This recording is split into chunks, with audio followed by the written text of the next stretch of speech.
우리들은 무엇을 하건 좀 더 나아지기를 원합니다. 왜냐하면 하나님이 창조하실 때 우리를 그렇게 창조했기 때문입니다.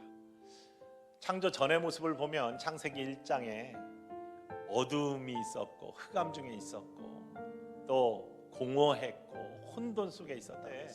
하나님께서 어두움 속에 빛이 있으라 하셔서 세상을 밝게 하셨고요, 공허함 속에는 빈자리에는 채움을 주셨습니다. 브라함의 카이오스, 혼돈 속에는 질서를 부여해 주셨습니다. 이게 창조의 영성입니다. 무엇이든지 좋게 하는 것.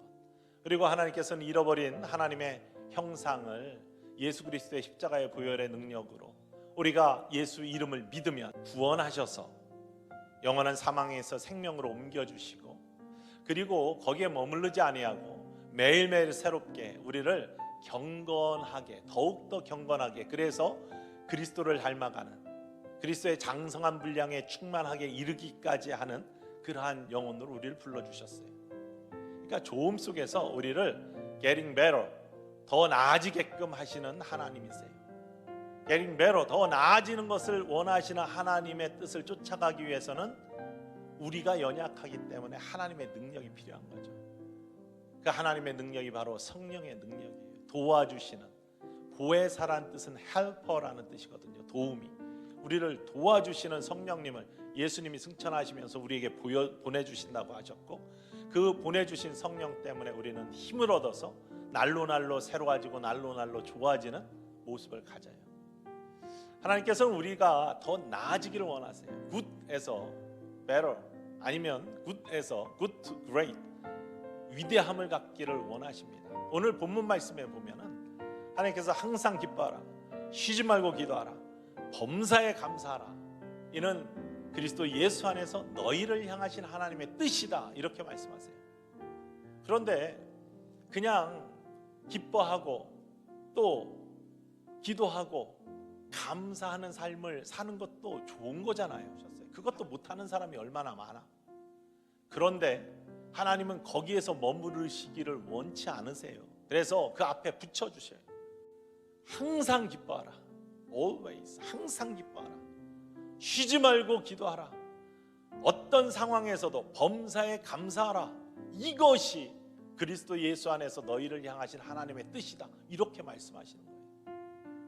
그런데 우리가 약한데 이거 참 이루기 힘든 일인데 어떻게 항상 기뻐해? 아니, 기도 시간 짬내가지고 하는 거 얼마나 힘든데 쉬지 말고 기도하라, 범사에 감사하라. 아니, 감사할 수 있을 때 감사하는 거는 당연한 거지만 어떻게 우리에게 나쁜 일 닥치고 안타까운 일이 닥쳐도 어떻게 감사할 수 있느냐?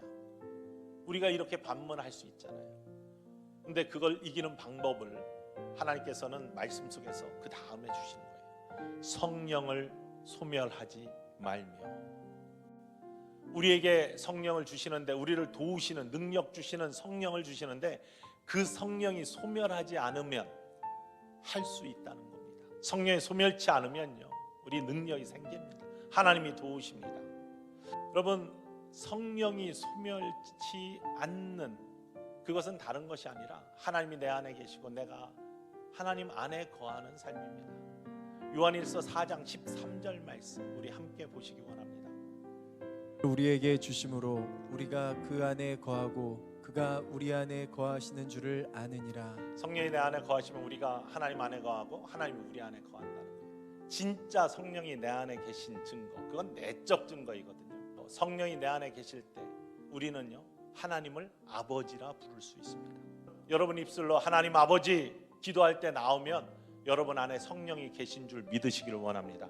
그리고 예수를 그리스도로 고백하는 사람들, 성령으로 말미암지 않고는 예수를 그리스도라 고백할 수 없다, 성경의 증언입니다. 여러분이 예수님을 나의 구세주다라고 고백하면 여러분 안에 성령님 계신 줄 믿으시기를 원합니다. 이 증거를 가지고 삶을 살아갈 때 우리는 좋음에서 위대함으로 나아갈 수 있는 능력이 있는 거예요. 그런데 그 차이는, 좋음에서 위대함으로 나가는 차이는 아주 작은 차이입니다. 0.5%의 차이, 한 끗 차이. 어떤 사람들은 그걸 못해가지고 그냥 좋음에 머물러 있어요. 그걸 버리기 때문에 안타까움으로 내려가는 거예요. 타락하는 거예요. 그 0.5%를 더함으로 말미암아 하나님을 더 사랑하고 하나님의 능력을 더 구함으로 말미암아 우리가 위대한 신앙인이 될 수 있어요. 성령을 소멸하지 않는다는 것은 다른 말로 표현하면 하나님을 향한 사랑이 꺼지지 않는 삶, 사랑의 고백이 이어지는 삶입니다. 성령이 소멸되지 않는 삶, 하나님에 대한 사랑이 충만한 삶을 가질 때 나타나는 모습이 무엇이냐? 세 가지로만 정리합니다. 첫 번째는요, 아무리 작은 일이라도 열정을 다하는 모습입니다. 우리가 정말로 성령이 소멸치 않는 상태에서 사랑이 충만해져서 하나님을 바라보는 삶을 살면요, 아무리 작은 것이라도 열정을 다해서 하나님을 섬기게 되어 있습니다. 두 번째는요, 우리는 하나님만 바라볼 수 있어요. 하나님만 바라볼 수 있을 때 어떤 모습이 나타나면 우리가 때로는 자존심이 상하고 때로는 상처를 받아도 그걸 이길 수 있는 능력이 생깁니다. 세 번째 모습이 있어요.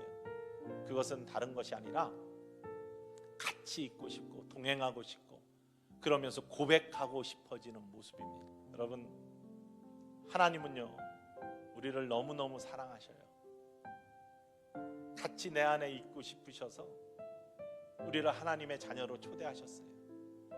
그렇게 초대하시기 위해서 어떤 일까지 하셨어요? 자기 아들을 내어주셨어요. 목숨을 주셨어요. 핏값으로 내던지셨어요. 우리가 그렇게 소중해서. 하나님이 우리를 그 정도로 사랑하셨다는 거예요. 어떻게 우리가 자기 자녀를 다른 사람의 목숨값을 위해 내어줄 수 있습니까? 근데 하나님은 그렇게 하셨다는 거예요. 그렇게 우리를 사랑하셔요.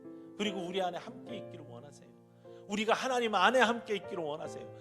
정말 사랑이 불타오르고 성령이 소멸되지 않으면 매일매일 볼 때마다 정말 사랑한다. 하나님 정말 감사해요. 정말 사랑합니다. 쉬지 않고 기도하는 모습이 생길 수밖에 없는 거예요. 그리고 그 기쁨을 어떻게 찬양하잖아요.